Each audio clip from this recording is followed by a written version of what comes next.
Revenge films.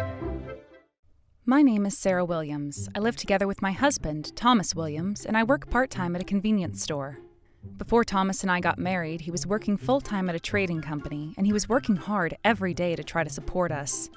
I fell in love with how serious and hardworking he was. However, that changed when we got married, and I started working part-time at the convenience store. Suddenly, one day, he quit his job at the company and told me that he was going to look for a new job. It wasn't just that. After we got married, my husband started changing jobs multiple times, and he was always complaining about the people there or about the contents of his work, and no job that he got lasted long. This was completely different from the Thomas that I knew when we were dating. If I knew that he had this side to him, I never would have gotten married to him. And I was full of regret. But it wasn't like it was so easy to get a divorce, and so we were digging into our savings account and somehow managing to survive off my low income. We were married for 5 years when one day, when I came home from my shift, and even though it was during the workday for my husband, he was at home. I had a bad feeling over me. "Hey, Thomas, I didn't know that you were home. You're back early today." Yeah, well, listen to this. "What happened?" Today at work, I was taking my break during the break time, and my boss came over and started talking to me about work. Can you believe it? Even though I'm exhausted from working all day, I couldn't relax at all, so I got irritated, and I warned him about it. "What? You said that to your boss, and you warned him?" Isn't that obvious? Whether he's my boss or not, whoever it is, you have to teach him manners. Shouldn't be bothering me during my break. So then what happened after that?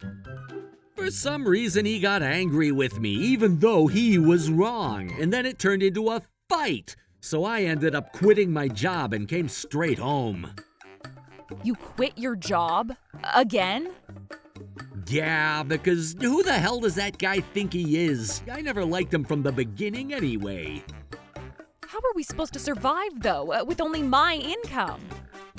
You're working, Sarah, so I'm sure we'll figure it out. Don't be so selfish. You know how hard that's going to be. What the hell? Why don't you stop complaining and go and find a full-time job yourself? I'm the type that isn't being blessed by a good workplace, so there's nothing I can do about it. I am reaching the limit of my patience. You know, this is the 7th time you've gotten a new job. It's unthinkable to change jobs 7 times in 5 years. Are you trying to tell me that this is my fault? Who do you think you are? Apologize to me now. My husband got heated up and was furious, and he started to throw a tantrum. Anything he could grab in the room, he started flipping and throwing. I was so terrified that I ran out of the house with just my phone. I called my mother-in-law and I told her everything, and I asked for her to come help me. My husband was such a mama's boy to the point where sometimes I thought he might have an Oedipus complex. So I thought that if his mother scolded him, then maybe he would calm down. However, when I tried to go to his mother for help, I was shocked at the words that came back to me. "Please, I am begging you, help me do something about Thomas." "For Thomas to throw such a tantrum at home, something difficult must have happened to him. My poor baby. Can you tell me the name of that manager from his job?" "Excuse me?" "And you too, Sarah. Just like Thomas says, you should be working a full-time job and supporting your husband. When are you going to get a job? Thomas is a delicate boy, you know, and his wife should be supporting him." I can't believe this.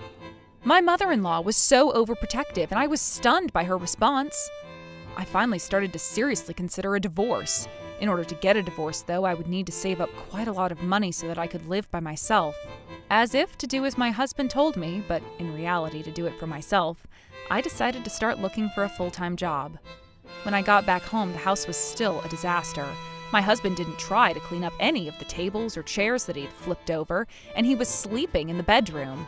I had no choice but to clean it up myself, but as I was doing that, I remembered all of the selfishness of my husband, and I couldn't help but start crying. Half a month later, luckily, I was able to find a job that hired me full-time. And so I put in my notice at the convenience store, where I had been working for years. I was excited, however, to know that if I told my husband about it, he would start relying on my salary and spend recklessly on himself. So I decided to hide it from him. On my end, I was preparing things steadily for the divorce, which he didn't know about. And one day, Thomas said the most outrageous thing to me. Guess what? I got a job. Oh, really? Oh, that's good. Where? My salary is going to be a lot higher than it has been until now. Well, I'm happy to hear it. I hope this next workplace is one you actually like. And you know what? Don't you think you're getting carried away living with my salary when I'm the only one that's working hard to earn anything? Even though he had been relying on my income all this time to survive, the second he got a job, he tried to tell me that I was the one getting carried away. I was so over it that I couldn't find the words to respond. Here, sign this. What is this? To my shock, what my husband handed me was none other than divorce papers that he had already filled out. If you don't find a full-time job within 1 month, we're getting a divorce. If you don't want to get a divorce from me, who's going to have a high salary, then stop being lazy and get to work. I'm not going to give you a penny of my money until then. Understood. I think my husband was trying to threaten me, but I actually felt that I was lucky that I was able to receive divorce papers that were already filled out in a way that I never could have expected. On that day, I filled in my part and I went straight to the city office and I turned in the signed papers. When I got home and I was packing up my belongings, I got an unexpected phone call from my former boss at the convenience store. Yes? Hello? Hello, Sarah, is this you? I caught your husband trying to steal from our shop, so can you please come here immediately? Stealing? When I heard the store manager's words, I questioned my ears, but he seemed urgent, so I hurried over to the convenience store. When I arrived there, standing there was the shop manager who looked troubled, and my husband, who was standing there with a clear attitude. What on earth is going on here? Sarah! Oh, there she is. This is all your fault, you know. You're the one that told me that there are only part-time people working here at this hour, so I thought it was my chance. I didn't think that the shop manager was gonna be here, you liar. Excuse me? It might be true that I once told him that we were understaffed between the hours of 3 and 5 p.m., and there were fewer staff at that time, but I never could have imagined that he was going to aim for that time frame and try to steal from the shop.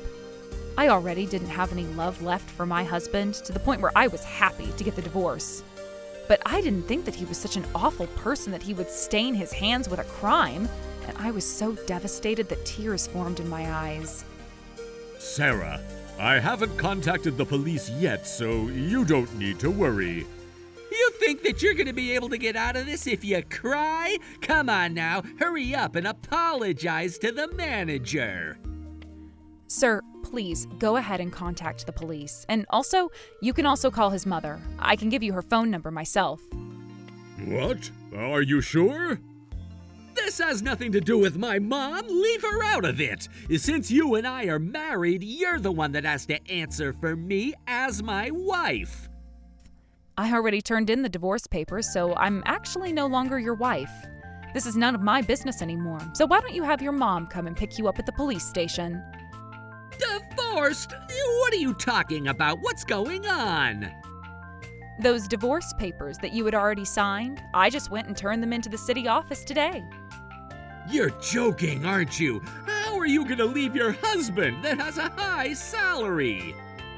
There is no company that's going to hire somebody that's in the hands of the police. So what salary are you talking about? I'm moving out, so don't ever contact me again, and I never want to see you again. Hey, wait! Mr. Manager, I'm gonna have a high income starting next month, and when that happens, I will double the amount that I owe you and pay you back then. It's just right now that I don't have any money. Sir, you can ignore him, and please go ahead and call the police. Got it, I will. No way!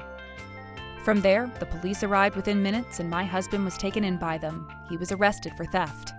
After the questioning by the police, they had to call Thomas's mother to pick him up.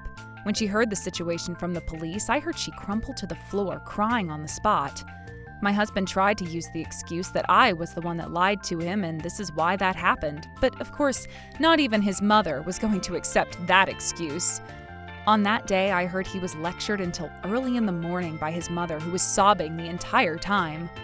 After that, because my husband was arrested by the police, his job offer at the new company was rescinded, and because he and I had gotten a divorce already, Thomas had no way to survive.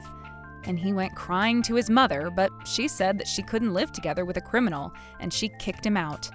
He was unable to move back into his family home, and Thomas no longer had anywhere to go. I got multiple phone calls and messages apologizing from my ex-husband, and he tried to chase after me to get back together.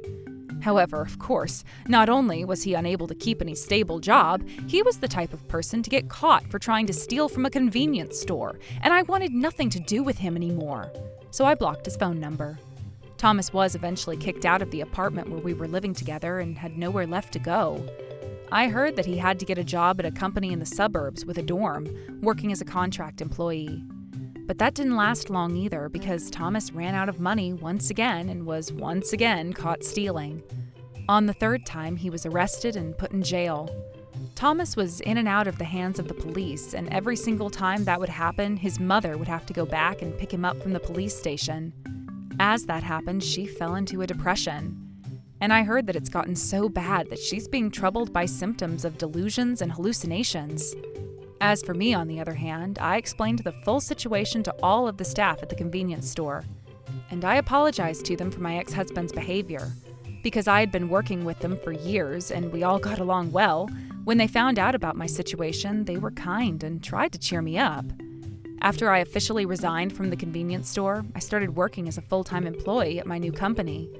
I no longer had my ex-husband dragging me down, and I was able to start a new life in a new apartment with a new job.